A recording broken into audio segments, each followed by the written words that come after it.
Hello everyone. So let's take a look at this scenario. Marquise is saving money for a new computer. The following data table lists how much money he has saved after each week. So we see in our left column that lists the number of weeks since he started saving. The right-hand column is going to list the money he has saved after that week.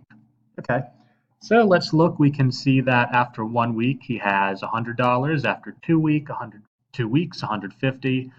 After 3 weeks, he has 200. After 4 weeks, he has 250.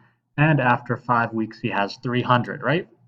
Okay, so nothing really special so far. We know it's a function because it has an input, which is the number of weeks since he started saving. It has an output, which is the money saved. As far as all of our data values so far go, every given input has only one output, so it meets all the qualifications of a function. Okay, well, what's special about it? What makes it a particular function? Okay, let's look at the outputs. And let's look at the difference of the outputs, right? If we went from week 1 to week 2, what can we say about the change in the output? We can say it increased by positive 50, right?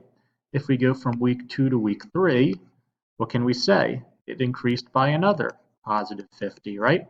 If we went from week 3 to week 4, increases by another positive 50, and so on, right? So this function, the value of this function increases by the exact same amount each time, right?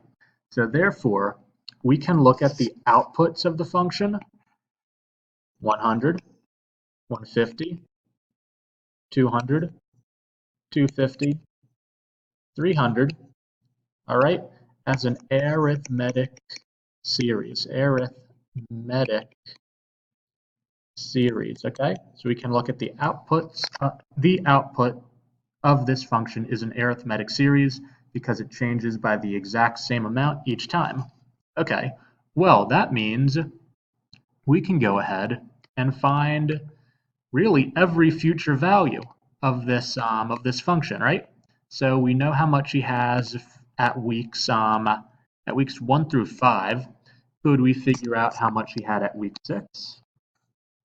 Week 6.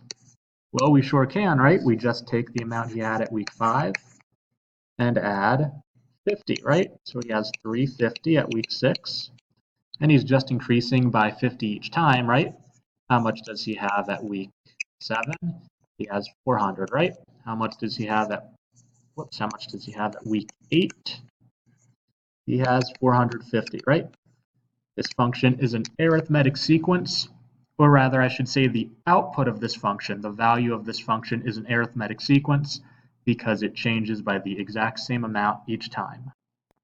Often when dealing with arithmetic series, you will find them written like this, where they're written as terms. So this y1 means the first term, y2 means the second term, y3 means the third term, and so on and so forth, right?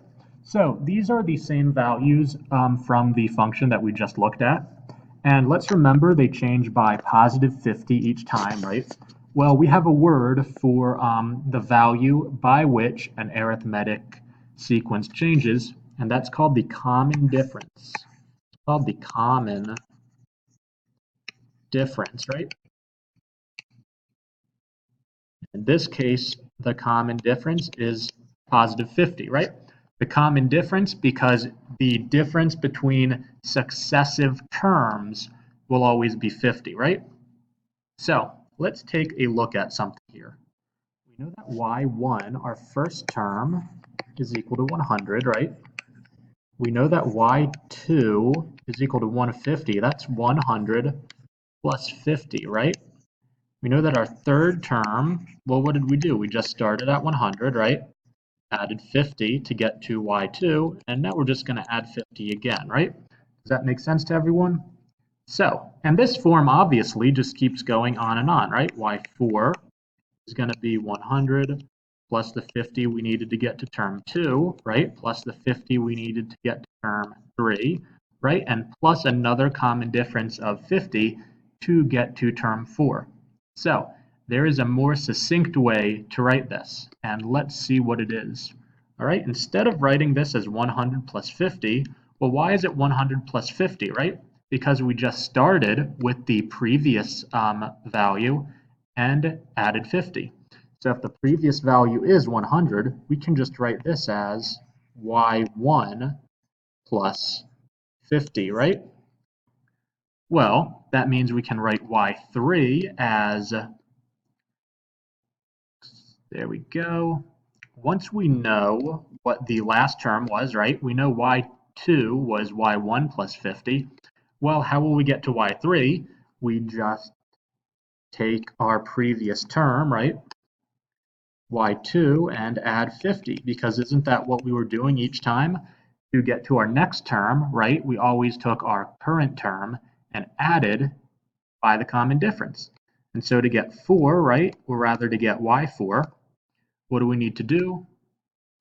We can take y3 and just add 50, right? So often you will find arithmetic series called something like this. Sometimes you can call them like next, now series, right? Because how do you always find the next term? You take your current term and add the common difference, right? And we can express that as next equals now plus, I'll call it CD for common difference, okay? Next always equals now plus your common difference.